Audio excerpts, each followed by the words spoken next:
नमस्कार, प्रतिपक्ष संवाद में आपका स्वागत है।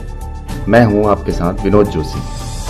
उत्तराखंड में लंबी जद्दोजहद के बाद आखिरकार गैरसैंण भराड़ीसैंण को राजधानी का दर्जा मिल ही गया।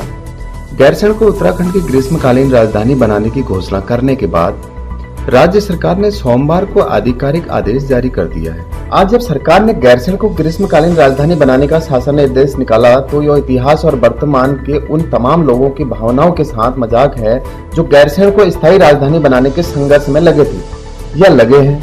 वह इसलिए कि गैरसैंण चंद्रनगर कोई स्थान नहीं बल्कि राज्य के विकास के विकेंद्रीकरण का मॉडल और पर्वतीय राज्य की परिकल्पना है। पिछले विधानसभा सत्र में उत्तराखंड के मुख्यमंत्री त्रिवेंद्र रावत ने गैरसैंण को ग्रीष्मकालीन राजधानी बनाने की घोषणा की। आंदोलनकारियों ने तब भी इसका पुरजोर विरोध किया था। अब जब इसके लिए शासनादेश हुआ है तब भी इसे उत्तराखंड के शहीदों का अपमान और राज्य की संघर्षशील जनता की भावनाओं के साथ खिलवाड़ करने वाला मानते हैं। आज जब सरकार ने गैरसैंण को ग्रीष्मकालीन राजधानी बनाने का शासनादेश निकाला तो यह इतिहास और वर्तमान के उन तमाम लोगों की भावनाओं के साथ मजाक है जो गैरसैंण को स्थायी राजधानी बनाने के संघर्ष में लगे थे या लगे हैं।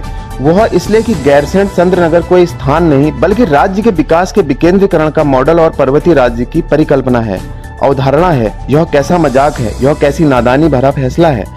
जिस राज्य की अभी तक कोई स्थायी राजधानी नहीं है उसकी ग्रीष्मकालीन राजधानी बनाई जा रही है। अभी मुख्यमंत्री ने अपनी टोपी बचाने और अपनी पार्टी में उपज रहे असंतोष से अपने को बाहर निकालने को यह कदम उठाया है। लगता है यह जनता के सवालों को दरकिनार करने और जनता की भावनाओं के खिलाफ अलोकतांत्रिक समझ का परिचायक है। यह पहली बार नहीं हुआ है। गैरसैंण चंद्रनगर को खारिज करने और उसे उलझाए रखने का काम भाजपा की अंतरिम सरकार राज्य बनने के बाद ही कर चुकी थी।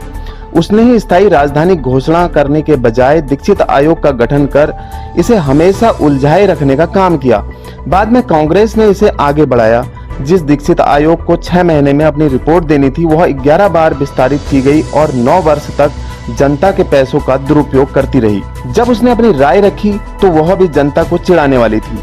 कुल मिलाकर भाजपा कांग्रेस ने अपनी राजधानी के सवाल को फुटबॉल के रूप में इस्तेमाल किया। उत्तराखंड के साथ 2 राज्य झारखंड और छत्तीसगढ़ बने तो उन्होंने उसी दिन अपनी राजधानियों की घोषणा कर दी थी और उन्हें विकसित करना शुरू कर दिया। आज नया रायपुर एक आधुनिक शहर के रूप में छत्तीसगढ़ की राजधानी है। आंध्र प्रदेश ने अपनी राजधानी अमरावती को घोषित किया है। वे इस शहर को अपने अनुरूप बनाने में जुटे हैं, लेकिन उत्तराखंड के नेता कहते रहे हैं कि पहले ढांचागत विकास करेंगे फिर राजधानी घोषित करेंगे।